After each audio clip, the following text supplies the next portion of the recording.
For our first tutorial in Illustrator, we need to download this file. We're going to do all of our work on this file, and I also have a video attached to it, obviously, that you're following along with. In order to download it, it's just like how we always do in Classroom. 3 dots, open in a new window, and then wait for the little download button to pop up, and you'll download it. And depending on what kind of Chrome you have, it will pop up either somewhere up here or somewhere down here. Okay.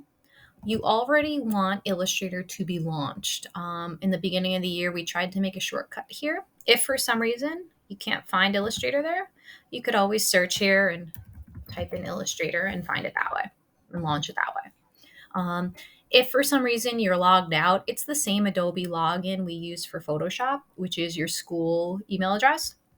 It should be your school password with an exclamation point on it. But as long as it says welcome to Illustrator and your name, you shouldn't have any issues. So I'm going to take my file, drag it, dragging, not letting go, drop in the middle. All right, cool. So here's my file. The nice part about Illustrator is like the zoom situation is the same as Photoshop. So you could still Control-0 to fit it to the page, Control+ to zoom in, Control- to zoom out. We use our black arrow a lot more. It's like how we select things and we deselect things. So that part's a little bit different. This tutorial is mostly about using colors and lines. So we're going to use our color picker here, which are these boxes. So when we create a shape in Illustrator, we have the option to fill it with a color, and we have the option to have a border on it. And we can also keep any one of those blank by doing that and using that kind of slash element. And that means we keep it blank. For the purpose of the tutorial, make sure whatever colors you choose to work on, they're just different from the colors on the screen. So for the first one, we're just going to use a square, which is right here. And I'm just going to double click and pick a different color. So I'll do like green and pink. It's different. Okay. I'm going to Control+ to zoom in at the top. And I need my first square to have a fill and a stroke. I'm not looking for perfection. I'm just looking to be in the ballpark. Okay. So right now I have a green fill and a purple stroke. If I want to make that stroke, the border, thicker, I could hit this little stroke panel here and increase it like that. Okay. For the next one, I just need a fill. So that means only the green and no purple. So I could click on the purple and get rid of the slash. But right now you'll notice it did it to my first one. So I'm going to Control-Z just to undo. I like to use my black arrow to click off of it. And then I'll select my square again. So we just said we need the purple to go away. So this is the square that's selected. And I'll hit that little slash to make the border go away. Now for this one, I just need a stroke. So it's going to be like a hollow box. So if I go to draw my square again, I can hit this little swappy sign here. And as you can tell, it takes away the fill and it just leaves me with a little stroke there.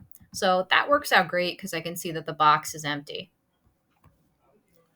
Another nice thing, if you want a perfect square, you could hold your Shift key and it will lock it into a perfect square for you. But that's not really important for this assignment.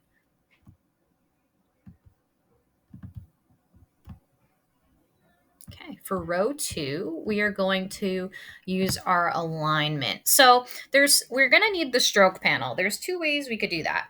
You could click stroke here and everything you'll need for the rest of the tutorial is here. Or you could go to Window, Stroke, and then chances are you won't see any of these things here. So you hit the little sandwich in the corner and show options.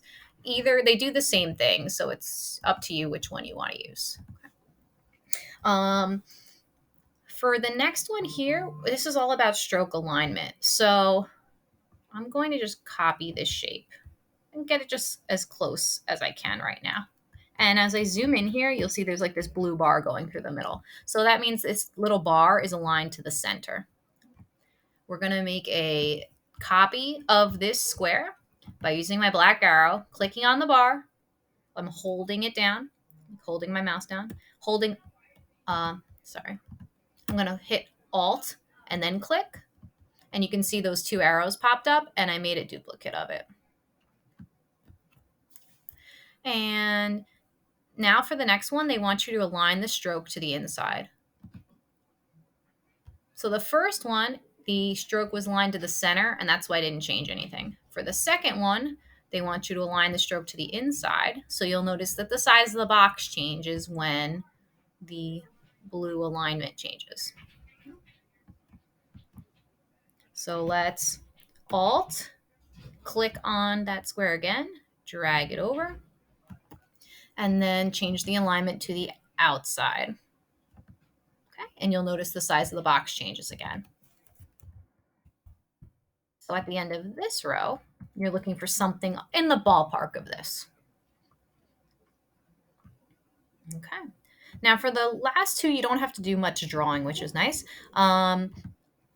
We're going to just change our corners on these pink boxes. So for this first one, we want a miter join.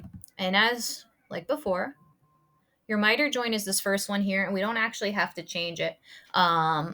You're just keeping it at that kind of 90-degree corner. The second one is called a round join. So you'll notice the corner is just going to curve a little bit. Number 3 is a bevel join corner. And it's got this little cut on the corner like that. And you'll notice if I click in the middle, I'm not selecting anything. So you need to make sure you're clicking on the pink part itself, because these are probably hollow. Also, sometimes if you click on something a few times by accident, you may go into this kind of isolation mode. So if that ever happens, just hit this back button until all of that disappears. And for the last row, here we go. We're going to click on this green box and we're going to make it dashed. So we go back to that stroke panel, click dashed line. Your number may be set to something different. You can really make it whatever number you want. You don't have to change it. If you make it a bigger number, you'll notice that the dashes go farther away. And if you make it a smaller number, they're closer together. For the second one, you're going to dash it again. I'm just asking you to click this other option. So it just shows you a different way to rearrange your dashes. And for the last one, we're just going to hold your Alt key and click to create a duplication. And we're going to add arrowheads. So at the bottom here, you're just going to add 2 different arrowheads of your choice. And that's going to be it. When you save the document at the end, you're pretty much always going to save it as an Illustrator file. Very rarely do we export. It's almost always going to stay AI. So you're going to want to make sure it's got that brown and gold icon on it. As always, I'm recommending you save it to your school ID number. Again, I don't have a school ID number, so I'm just going to save it there. And I'll show you what happens when I save it. It's going to ask you where to save it. So I'll save it here. Save it someplace else, actually. Gonna save it. You'll get a bunch of dialog boxes asking you a bunch of questions that will pop up, and you'll just keep pressing OK as here you go.